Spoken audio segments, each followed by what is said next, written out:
Welcome back to Everyday Kentucky. So after Thanksgiving, you may be wondering what to do with all your leftovers. Maybe get creative with them, you know. And we're about to get creative. Here with the answers on how to do that is Chef Chris Ross from Hardwood and Oak in Rupp Arena at the Central Bank Center. What can we do with all the leftovers, my friend? I just want to dig into it as is. Yes. So this is a great recipe. My mom would always make it after Thanksgiving.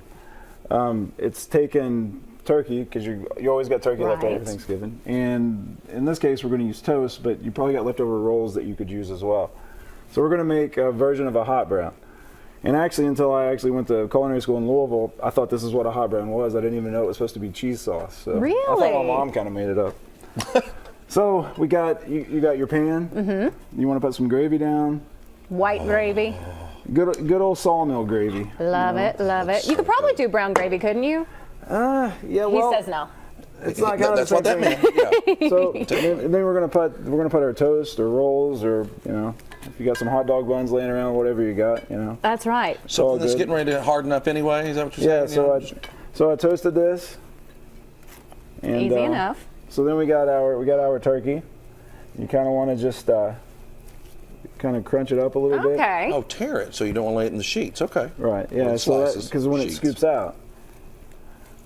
Yeah, because most hot browns I've ever had, they're just in the sheets like that. Yeah. And it is hard to eat, kind of. Man, it's kind of like a single. It's kind of like a single dish, but this is more of a casserole kind of thing. I love it. So then I like to take American cheese. It's not fancy, but I was going to say, just plain old American? Good old American cheese. It melts really well. Well, I've always heard that American cheese on a burger is kind of the way to go a lot of times. I enjoy American cheese, but I do too. I like it just fine. We ain't fancy. I don't know why it gets a bad rep, I don't either. So then we got some grape tomatoes, and it's funny when I showed my mom the recipe before I came here. She called me out. She's like, "You're supposed to use sliced tomatoes, because grape tomatoes were too fancy back in the day."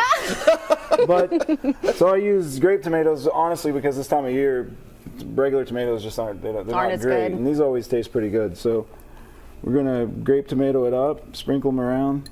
We'll save a little bit more. I can't believe you're on improving top. on your mother's recipe. That's dangerous, man. Don't tell her. Well, maybe she won't see that. Let's hope not. I love that she says that's fancying it up, I know. So then we're going with some more gravy. Can't have too much. Oh, it looks so good already. Doesn't it though? And the sawmill gravy is definitely for a Kentucky thing, a Southern thing. It's definitely popular, and I like the fact that it's called sawmill gravy because most of the times people's like, well, why is it called sawmill gravy? And because of old logging camps, they probably used to put salt and sawdust in it to stretch it. Exactly. Oh, they did. Yeah. So then we're gonna go with some bacon. Oh yeah. Honey, it's got all my favorite things. Cheese, bacon, gravy. So when you make your gravy, you would have some extra bacon because the bacon fat's what you'd use to make your roux for your gravy. Then we're gonna go some cheese, and then we'll go a little bit more tomatoes just to make it colorful. It looks beautiful. So then you would put it in the oven. And from magic of TV, we got one ready for you. That's the Everyday Kentucky Kitchen, baby. That's it. Look how good that looks. So you want it hot and gosh. bubbly. You want to cook it for about 20 minutes or so. You guys want to try it? Absolutely, we do. Yes. What do you mean? Of course we do. Oh, and you're even going to dip it. He's even going to serve it for us. Wow. We'll serve it up. fancy. I mean, it's fine if you just want to set it on the table and everybody can just have it. But get a nice big scoop. You got the gravy, the bread softened up. I've always thought that hot browns too could be like breakfast, lunch, or dinner. Of course. You know what I mean? yeah. Like they're good any time of day. And this one's specifically for breakfast, and it would be great if you had like a fried egg or something on top. Ooh, yeah. So then, Look at Jim with his. He's like, so then to get real fancy, I like to sprinkle some chives on it because it just makes it taste good. your mom would not like that. Yeah, That's way too fancy for your mama She'll definitely now. call me out on that one. Get a little slice of turkey and the gravy. I know. I'm trying to get a little bit of everything. Jimmy Neal, what do you think? Oh, that gravy's fantastic. Oh, it's so good. Can you taste the sawdust? I can't. No, the sawdust. I'm missing that. You messed up. I need the sawdust. Need the sawdust? I need the sawdust. Perfect. It is perfect. Now, if people want to come see you, where's the best place to do that?